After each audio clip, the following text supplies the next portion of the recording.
கேரளாவுல மரவள்ளிக்கிழங்க கப்பன்னு சொல்லுவாங்க. பெரும்பாலும் மரவள்ளிக்கிழங்க தான் அவங்க விரும்பி சாப்பிடவும் செய்வாங்க. கோழிக்கறிய மரவள்ளிக்கிழங்கோட சேர்த்து பிரியாணியாவும் செஞ்சு சாப்பிடலாம். இது கேரளாவுல பிரபலமான உணவுல ஒண்ணு. இத கோழிக்கறி கப்ப பிரியாணின்னு சொல்லுவாங்க.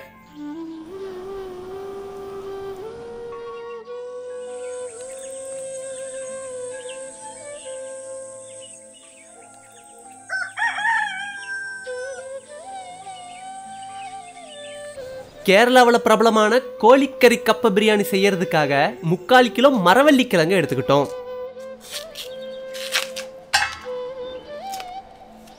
கிழங்குல இருக்க தோல் எல்லாத்தையும் உரிச்சு எடுத்துட்டு சுத்தமா கழுவி எடுத்துக்குவோம்.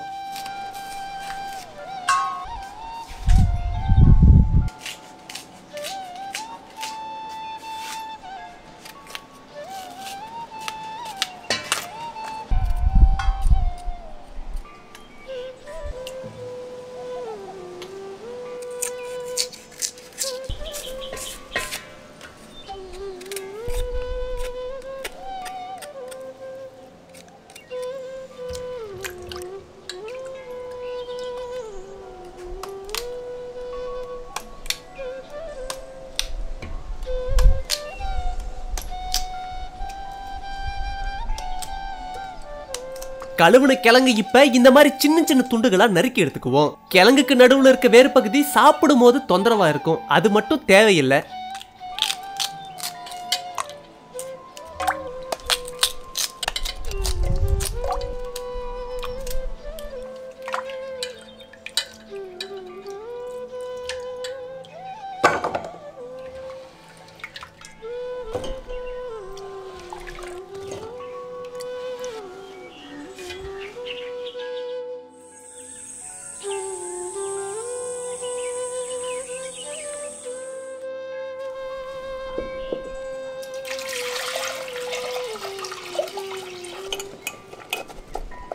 துண்டு துண்டா நறுக்கின கிழங்க வேக வச்சுக்க போறோம். கிழங்கு கூடவே கொஞ்சம் உப்பை சேர்த்து கிழங்க வேக வச்சிருவோம்.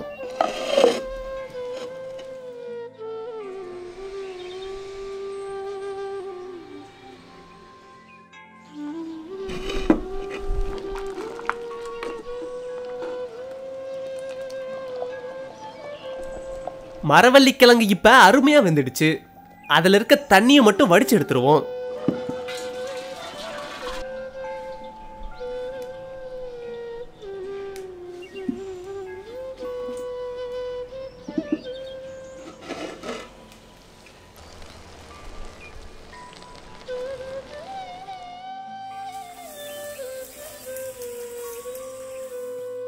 ஒன்றரை தேக்கரண்டி கொத்தமல்லி, 12 வரமிளகாய், 2 பட்டை, 6 லவங்கம், அரை தேக்கரண்டி சோம்பு இதெல்லாத்தையும் அம்மியில வச்சு நல்லா அரைச்சு எடுத்துக்குவோம். வரமிளகாயை வறுக்கும் போது நெடி வராம இருக்க என்ன செய்யணும்ன்ற சரியான பதில கமெண்ட் செக்ஷன்ல பதிவு பண்ணுங்க. யாருக்கெல்லாம் இதுக்கு பதில் தெரிஞ்சிருக்குன்னு பாப்போம்.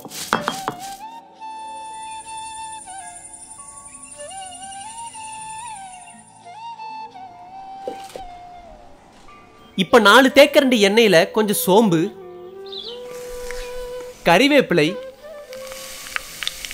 2 பச்சை மிளகாய், 200 கிராம் நறுக்கின பெரிய வெங்காயத்தை சேர்த்து நல்லா வதக்க ஆரம்பிச்சிருவோம். கொஞ்சம் உப்பு,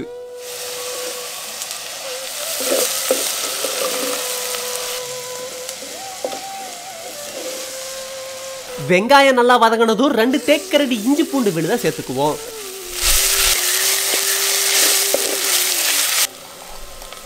இப்ப அரை தேக்கரண்டி மஞ்சள், அரைச்சு வச்சிருந்த மசாலா இது ரெண்டையும் சேர்த்து நல்லா கலக்கி விட்டுட்டு 2 தக்காளியை பொடி பொடியா நறுக்கி சேர்த்துக்குவோம். தக்காளி வதங்கினதும் 1/2 கிலோ சுத்தம் பண்ணி வச்சிருந்த கோழிக்கறியை சேர்த்துக்குவோம்.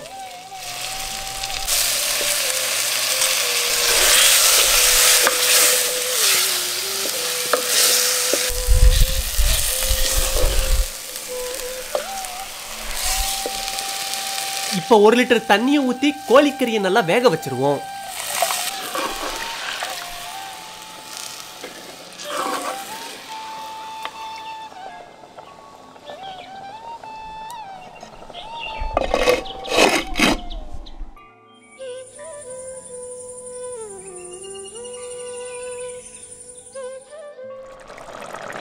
கோழிக்கறி இப்ப நல்லா வெந்துருச்சு. வேக வச்சு எடுத்து வச்சிருந்த மரவள்ளி கிழங்கை இப்ப சேர்த்துக்குவோம்.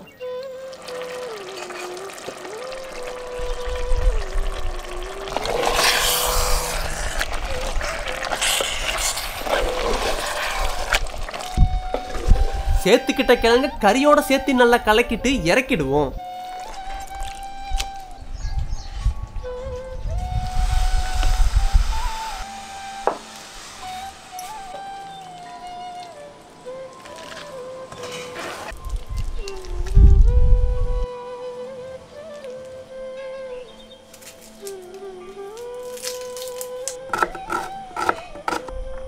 கோழிக்கறி கப்ப பிரியாணி இப்ப சாப்பிட தயாராயிடுச்சு.